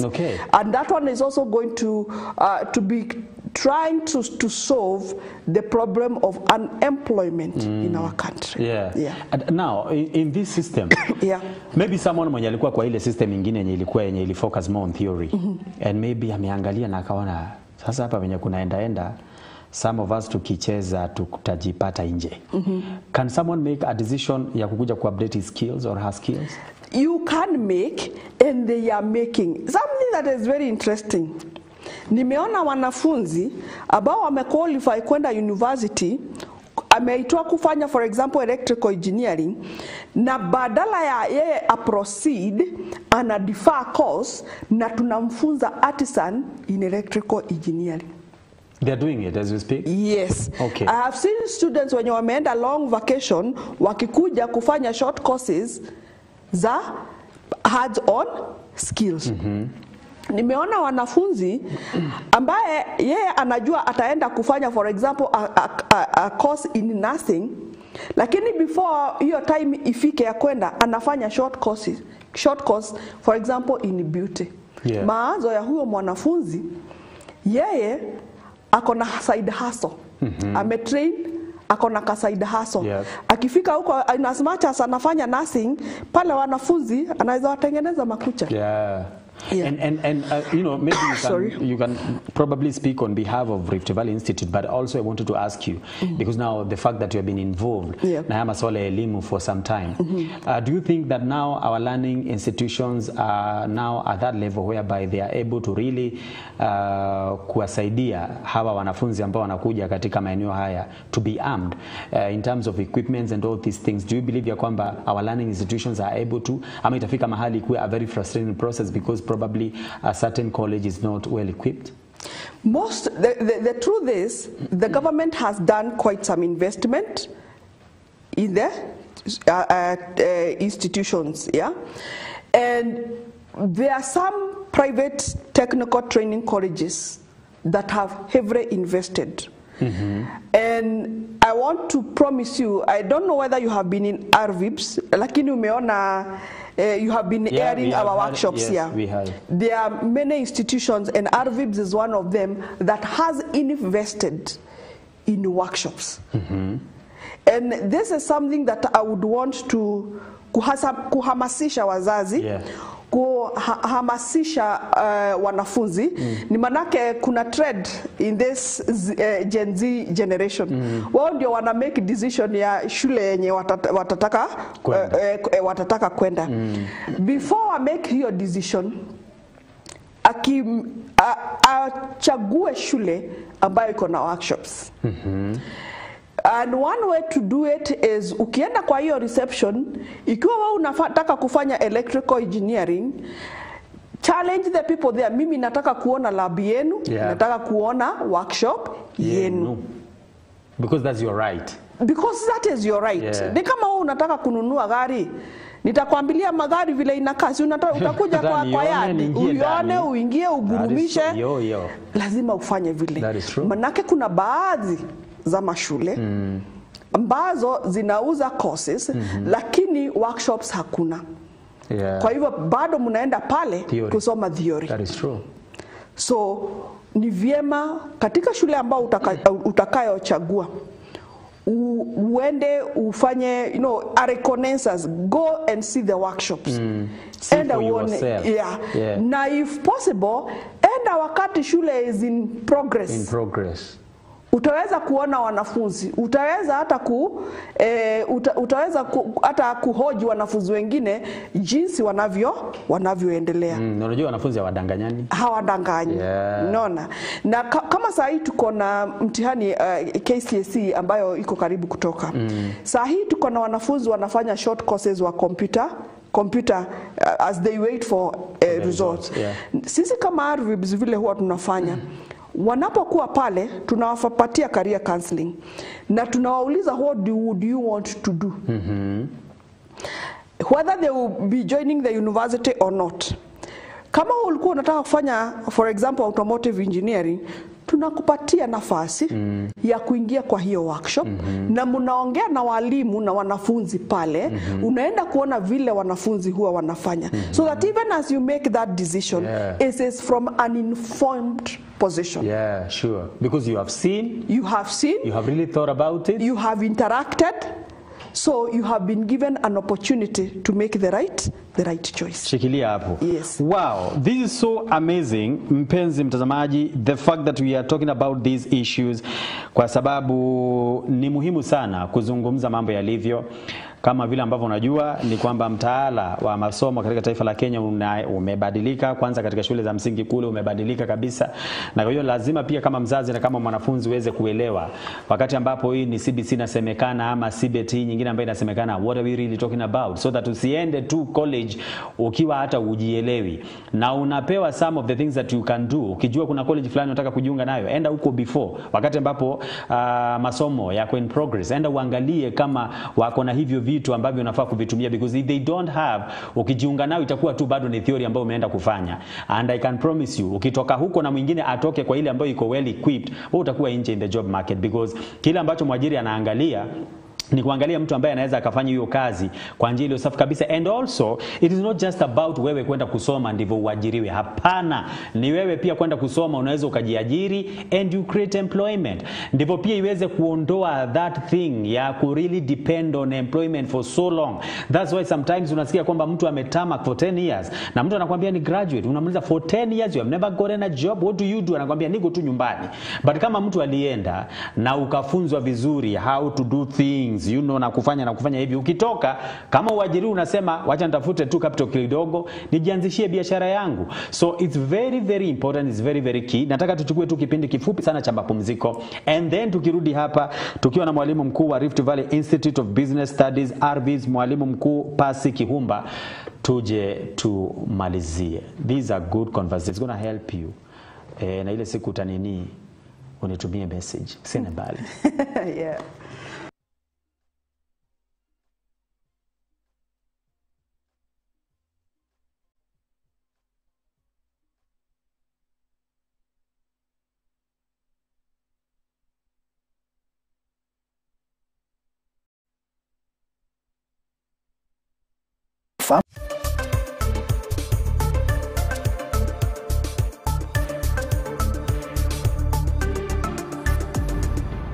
MBCI Television, transforming lives.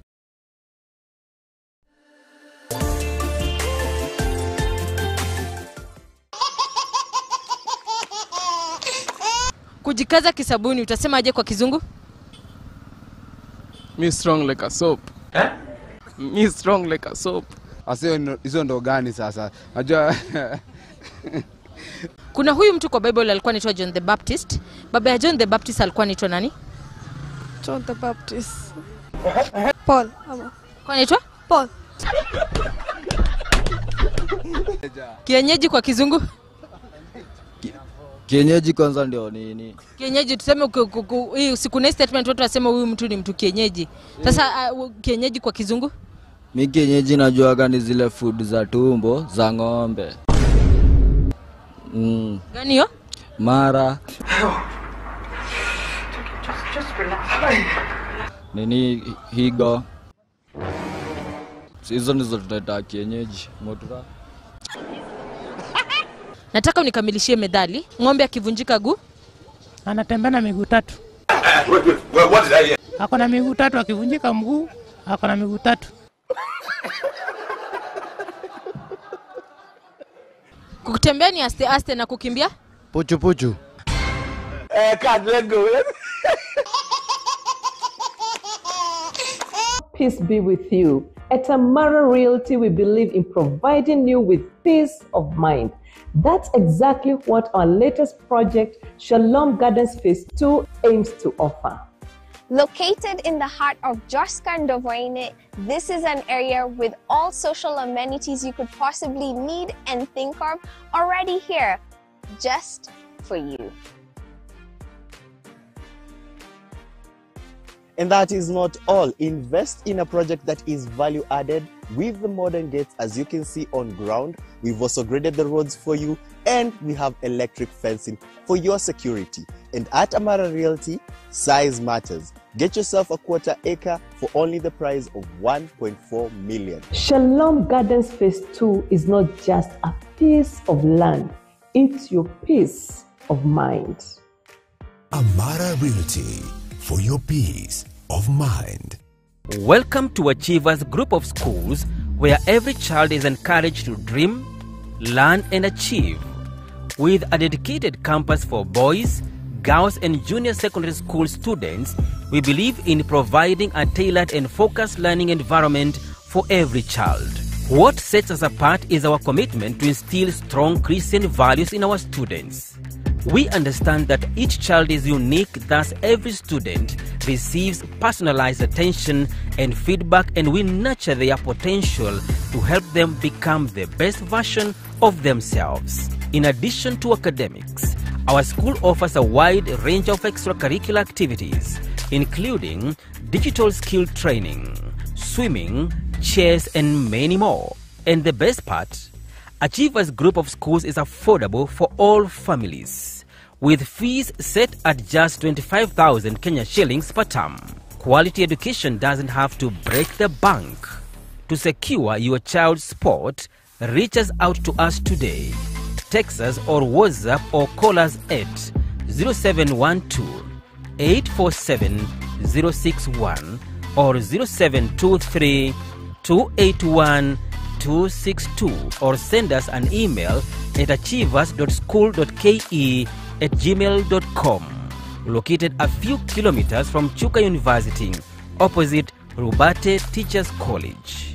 We are accepting both boys and girls. Intake is ongoing, so don't miss out. Achievers Groups of Schools. We embrace excellence and honor.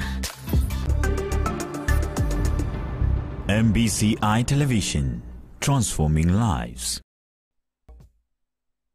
Kimekuwa ni kipindi kifupi tu cha mapumziko hapa MBCI ndani ya kipindi hiki cha Raushwa, mpenzi mtazamaji, na tukijadili hapa masuala ambayo yatakufaa sana wewe ambao unafikiria kuhusu maisha yako ya baadaye, na wewe ambao unatarajia sana ya kwamba utaweza kujiunga na college, hata chuo kikuu, na pia hata na mzazi sasa kuweza kuelewa ulimwengu unaelekea wapi, kwa sababu truth be told, vile ambavyo tulikuwa tunajua the world back in the 90s, things have really shifted. Mambo yameshift. Haya, and then towards 2019 tukiingia wakati wa COVID nayo ikakuja ikaintroduce another phase altogether, na kuoneshana ya kwamba kumbe hata inaweza fika na mahali where Percy, she's very well informed and she explains the point so well. I think as a parent out here, I'm driven now even just to pay a visit. I think in Kenya we need such principles, not just to sit in an office and they don't even have knowledge about the institution. Congratulations to RVIBs. Anasema swali langu ni, do they have other branches in other towns? Eve Kazungu from Umoja 3. We do not have other branches. We at Nakuru. Yeah. So our campuses are in Nakuru. There is one in Bahati, Lanet area, and another in Gilgil. Okay. Outside Nakuru, yeah, we do not have. So Bahati, Nagilo, and then now and the main campus at the CBD. Yeah. There you go. I wanted to ask, to ask you a question as we prepare to kumalizia. Unaweza ukatoa ushauri gani for those individuals ambao wana feel ni kama their current skill set is not well suited for the demands of the 21st century society? Now, my advice to them is, with the current CBET, TVET training, unaweza kuja upskill. You can do a short course, a hands-on skill short course. You can decide to do an artisan course, manake they don't take a long time. It's only one year. Now with the CBET, one thing that is interesting with the CBET, this current CBET, is that there is an opportunity for you to do partial certification. If I'm interested, for example, in pastry, and unajua pastry is wide. We have bread making, we have cake making, we have decoration. Yeah. I can decide, for example, to start by doing only cakes. Peke yake. Na nifanye nipewe certificate for that course. So you have an opportunity to upgrade, and at the Rift Valley Institute of Business Studies is something that we do almost always. Okay. Almost always. Wakati wa long vacation, hautakosa wanafunzi wa university shule yetu ambao wamekuja ku-upgrade the skills. Yeah. We also have people who are already employed doing part-time classes in the evening over the weekend. Why are they doing that? It's simply to upskill so that they continuously fit in the job market. Yes, so there is an opportunity for you to do just that. Okay. Yes. And do you think that probably there are particular skills or competencies that you believe will become even more relevant in the future? Technology. Okay. Technology. Unajua, and the president is very passionate about that. And everything today is technologically oriented. Our teaching is technology. Siku hizi tunaongea kuhusu even smart houses. Like I can step at that door and my door just opens. Yeah. My curtains, even when I'm here, when it is time, there's what we call smart housing, it is time, they can just shut by themselves. Yeah. We are also talking of what we are calling AI, artificial intelligence. The big thing, the next big thing that is happening in our world, where we are using artificial intelligence. And what also we are calling the Internet of Things, IoT, everything being technologically driven, and we cannot afford to ignore that. Yeah.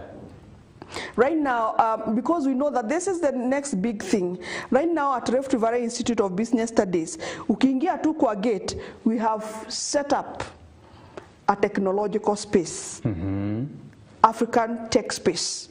That is where innovation is going to be taking place. Yeah. Na lengo sio tu wanafunzi ambao wanaendelea. Even other, this is now a space for including the university students and any other person who is tech savvy and wants to do some innovation. Yeah. The African tech space. Yeah. So technology is going to be the next other big thing that is happening. And building and construction. So unajua unalipia nini? Housing levy. Yeah. So unajua unalipia hiyo. Kwa hivyo the building and construction field that includes for example electrical works, that includes interior design. Ninaona this room has a lot of gypsum. Yeah.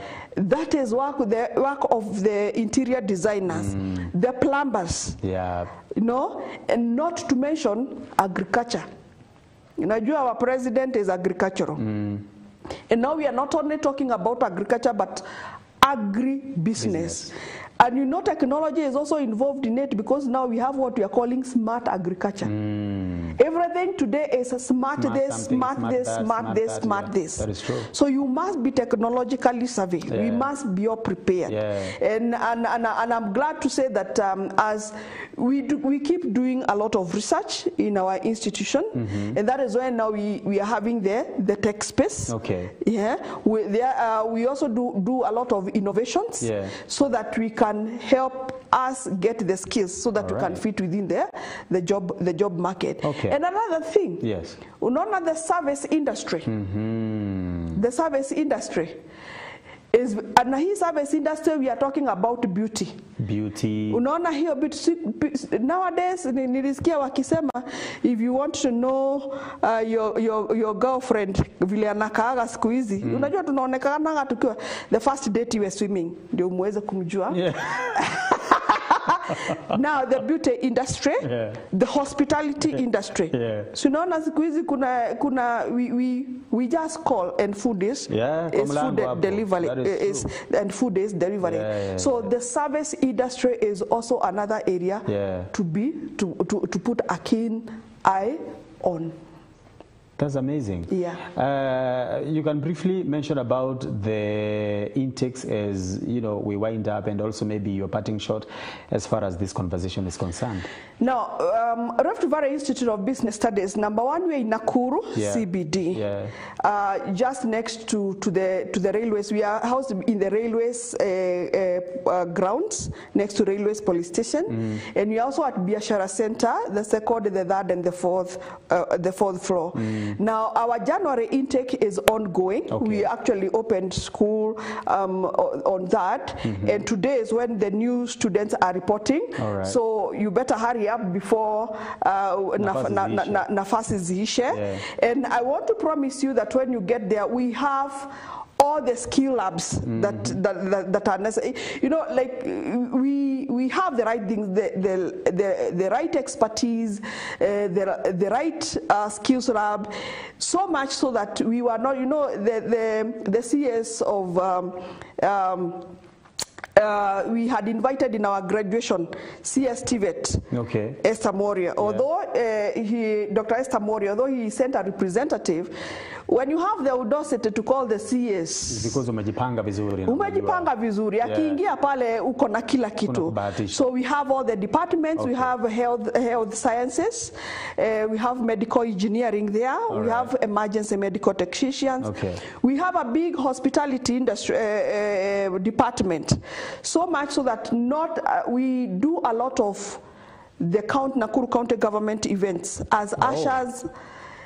And as ushering, and in most of the hotels in this town, when they have guests, we are the ones who provide our students as support. And when they go there, they are paid. So they earn even when they are. And they don't disappoint.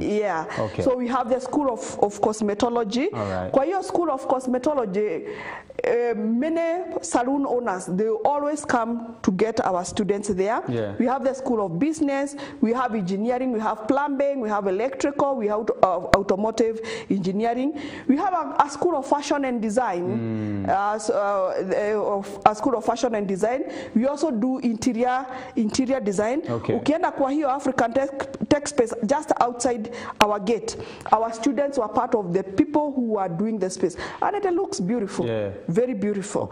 So we have all those departments, and we are welcome. We have the January intake ongoing, then we are going to be having our March intake. And another good thing about our school, we have what we call accelerated learning.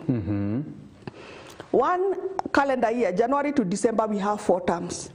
We do not have long vacations. So unasikia vile mtu atulisoma term 2 alafu ukakaa nyumbani 6 months. Hapana. So you learn faster. Ndivyo nimalize kwa ule muda ambao ustahili. We are not we want to trade you and you go and unaanza kutafuta hii unaanza kutafuta hii do mapema. Mapema ndio best wanasema.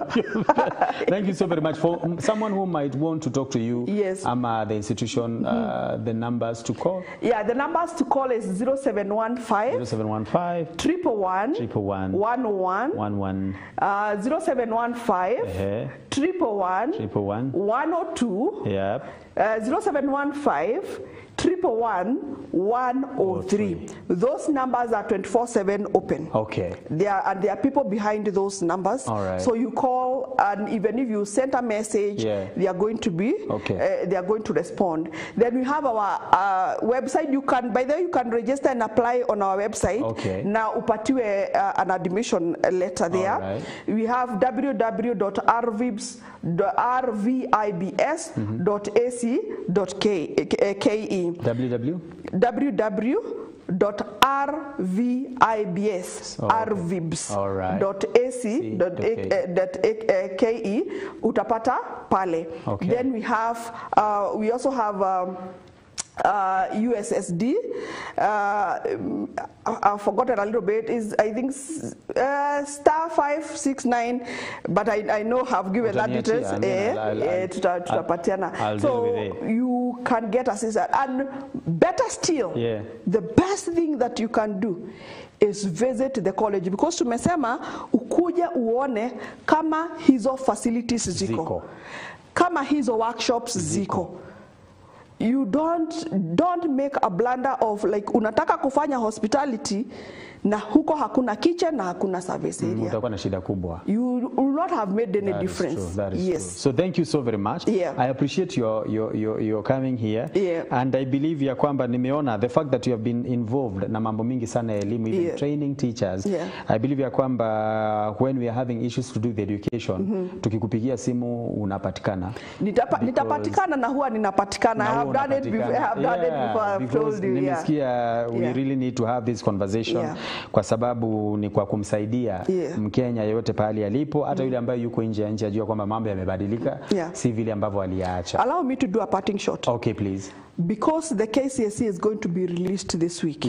One thing that I want to encourage those parents and the students, no matter the results zenye mtu atapata, vile mwanafunzi atapata, that student is not a failure. Yeah. There is no failure, particularly in the current education setup. Okay. Hata kama amepata E, ambayo ni for excellence. It's not E for failure, it's E for excellence. Yeah. They have an opportunity in a technical Better. and vocational training college. Na umesema mtu anaweza anza kale kwa artisan. Anaanza kwa artisan, afanye certificate, afanye diploma, na anaweza fanya hata degree, a technical degree, Yeah. na afanye masters mpaka PhD. Naende akienda kabisa. So there is an opportunity for everyone. Yeah. Na mwanafunzi, let not anyone convince you that you are a failure. Yeah. Ukipata hiyo grade, come to the Rift Valley Institute of Business Studies. You'll be sorted. You will be sorted. So hii era ya wazazi kuambia watoto niliuza ng'ombe nisomeshe ng'ombe nyingine. Na tina ulianguka hakuna ng'ombe. Ndirie ng'ombe, Odhomirie ng'ombe hakuna. Hakuna. Wewe ukikuja, there is an opportunity for you. Okay. You may not have been good in that mathematics, but you have a hands-on skill in cosmetology. Yeah. You can be a good chef. You can be a good automotive engineer. Okay. There is an opportunity for you. Thank you. Not a failure. Asante sana. Na nimeona hiyo USSD nimeiona imewekwa hapo. Hebu turudishie tena ndivyo nimalize nayo. Star 519 star 34 hash. Star 519 star 34 hash. Hiyo USSD ukidial itakupatia pia an admission form. Okay. You are going to be automatically registered. Hey. Thank you so very much Mrs. Pasi Kihumba ambaye ndiye mwalimu mkuu Rift Valley Institute of Business Studies RVIBS, iko hapa Nakuru kama vile ambavyo nimekuambia makao yao makuu, na amesema kabla ya kufanya uamuzi wa kuweza kwenda katika taasisi hiyo ya mafunzo, enda kwanza uone kama hivyo vitu ambavyo amevisema hapa utaviona, uniambie. You'll have the permission ya kusema I won't come here because si kuona vitu tuliambiwa.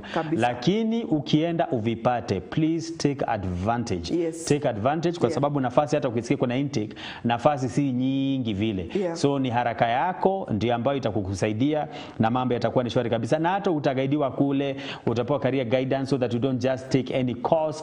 Wataangalia pia na waone nini ambacho you are so much interested in, so that even learning becomes enjoyable. Learning stops becoming a burden. Then, that is it. Now, unasema wow, what an awesome conversation was that. At least imenisaidia sana. I have known how I can start a business and earn a living. The topic was so good. One day I'll visit by God's grace. So make sure, hata ni mwaka mpya, make that decision. Enda hapo uone vile ambavyo utaona. And then kuna mwingine ambaye anasema tumesikiza ukabeba mpaka time imekupita ya kwenda kazi. Haki saa mbona mlitutolea, itarudishwa pole, lakini sasa umesaidika hata ukienda kazi. Enda tu useme kwa nini umechelewa and then utafutwa.